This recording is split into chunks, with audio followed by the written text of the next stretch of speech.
Hello guys, welcome to my YouTube channel. I'm your friend Tanmay and you are watching Tekachu. So let's get started. So basically आज के time पे हर एक बंदा share market में invest करना चाह रहा है एंड बेसिकली बहुत सारे ऐसे फैक्टर्स आ रहे हैं जिसके बीच में जिनमें वो समझ नहीं पा रहे हैं कि कौन से शेयर को फिगर आउट करना है, कौन से शेयर को परचेस करना है एंड मार्केट में इतने सारे स्टॉक्स है, कौन से स्टॉक्स को कौन से टाइम पे खरीदना है। बेसिकली डिपेंड करता है कि किस समय किस स्टॉक को परचेस करें। तो आज की वीडियो में मैं आपको ये बताऊंगा किस तरीके से आप शेयर्स को परचेस करें, उसको होल्ड करें एंड आपका बेसिक टाइम किस टाइम पे उसको आपको परचेस करना चाहिए। तो वीडियो ज़्यादा लॉन्ग नहीं होगी, बहुत ही छोटा सा एक पॉइंट है ये जिसको मैं 2 मिनट में आपको एक्सप्लेन कर दूंगा।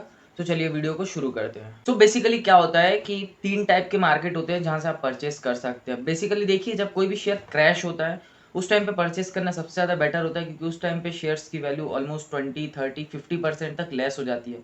एंड उस टाइम पे अगर आप शेयर को परचेस कर लेते हैं तो बहुत ही ज़्यादा आपको अच्छा रिस्पॉन्स मिलेगा मार्केट की तरफ से, क्योंकि आने वाले समय में वो शेयर बहुत ज़्यादा आगे बढ़ने वाला है। बट उस कंपनी की रेपुटेशन भी डिपेंड करता है। अगर आप विप्रो, रिलायंस, टाटा एटसेट्रा ऐसी कंपनीज के शेयर परचेस करते हैं तो आप इन शेयर्स को बेफिक्र होकर खरीद सकते हैं, क्योंकि ये शेयर्स आगे जाके मार्केट में बहुत ग्रो होने वाले हैं। बट आप बेसिकली छोटी मोटी कंपनीज, कोई भी न्यू कंपनी को उठा के काम करें तो ऐसा नहीं हो सकता है, क्योंकि हम मार्केट को प्रेडिक्ट नहीं कर सकते। बहुत सारे मार्केट्स ऐसे हैं जहाँ पर क्या होता है कि कुछ बिजनेस नए नए आते हैं, डेवलप होते हैं, उनको काफ़ी ज़्यादा लॉस होता है, उनके पास कोई बैकअप प्लान नहीं होता, तो वो आगे का रेवेन्यू नहीं जनरेट कर पाते हैं। इस वजह से बिजनेस को बंद कर देते हैं, देन आपका पैसा पूरा डूब जाता है। सेकंड पॉइंट आता है ग्राफ एनालाइजिंग स्टेटमेंट। इस पैटर्न में क्या होता है, जब भी आप शेयर के ग्राफ को एनालाइज करें तो मिनिमम 5 ईयर्स का ग्राफ एक बार एनालाइज करके देखें।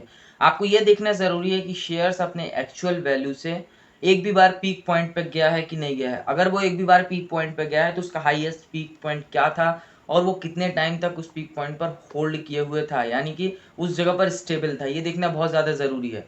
एंड अगर अब वो एक बार पीक पॉइंट पे गया है और दोबारा से वो अपनी रियल एक्चुअल वैल्यू पे आया है या फिर अपनी रियल एक्चुअल वैल्यू से लेस देन गया है, क्योंकि बहुत सारी कंपनीज बेसिकली अपने लेस देन जो भी शेयर का प्राइस होता है उसके नीचे तो नहीं जाती है, सब शेयर्स पर जाके ही अटक जाते हैं जिनका उनका एक्चुअल प्राइस होता है। एंड अगर वो प्रॉफिट अर्न कर रही है सो उसका शेयर्स लगातार बढ़ता जाता है, बढ़ता जाता है। बट बीच में मार्केट की वजह से बहुत टाइम पे क्या होता है कि शेयर्स बहुत ज़्यादा डाउन आ जाते हैं। ओके, सो हमें ये देखना है कि वो अगर एक बार भी पीक पॉइंट पे गया है और दोबारा से नीचे आया हो, उस टाइम पे शेयर परचेस करना बहुत बेटर रहेगा, क्योंकि अगर एक बार वो पीक पॉइंट पर जा चुका है, काफ़ी लंबे समय तक वहाँ पर स्टेबल हो चुका है, इसका मतलब दूसरी बार भी जब भी वो शेयर आएगा तो वो आगे जाके बहुत ज़्यादा ग्रो होने वाला है, क्योंकि इस टाइम पे हो सकता है कि वो अपनी पिछली वाली जो पीक पॉइंट थी उससे भी ज़्यादा आगे ग्रो हो, उससे भी ज़्यादा बड़ी पीक पॉइंट पर वो पहुंचे। ओके, सो चलिए बढ़ते हैं थर्ड पॉइंट की तरफ। गाइस, थर्ड पॉइंट पे हमें मार्केट की वैल्यू से कोई मतलब नहीं होता कि किस तरीके से आपको शेयर परचेस करना है, कब परचेस करना है। बेसिक आपका प्लान चल रहा है काफी लंबे समय तक होल्ड करके रखने के लिए स्टॉक्स को, तो आप उस टाइम परचेस कर सकते हैं। उसमें आपको प्राइस से कोई भी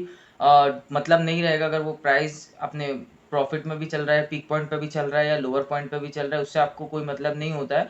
उस टाइम पे बेसिकली आपको ये ध्यान रखना है कि जब भी आप ऐसे टाइम पे अगर लॉन्ग टर्म इन्वेस्टमेंट देख रहे हैं तो आपको बेसिकली मिनिमम 10 साल तक किसी शेयर्स को तो होल्ड करना ही चाहिए, क्योंकि वॉरेन बफे भी यही बात बोलते हैं कि कोई भी शेयर्स अगर 10 साल तक होल्ड किया जाए तो वो शेयर अपने आप अपनी वैल्यू से ज़्यादा देता है हमें। ओके, या तो वो स्प्लिट होकर देगा या तो उसकी वैल्यू बहुत ज़्यादा बढ़ जाएगी। सो ऐसे टाइम पे आप क्या करें, कोई भी शेयर को अगर परचेस कर रहे हैं तो आप यही दिमाग में रख के सोचे कि 10 साल तक आप उस पैसे को भूल चुके होंगे। एंड अगर आप सोचते हैं कि मैं 10 साल तक नहीं कर सकता तो आपको इन शेयर्स पर पैसा नहीं लगाना चाहिए। थर्ड सबसे बेस्ट ऑप्शन है, रिस्क फ्री ऑप्शन है, जिसमें आपको किसी एक रेप्यूटेड कंपनी को उठाना है जिसमें आपको शेयर खरीद लेना है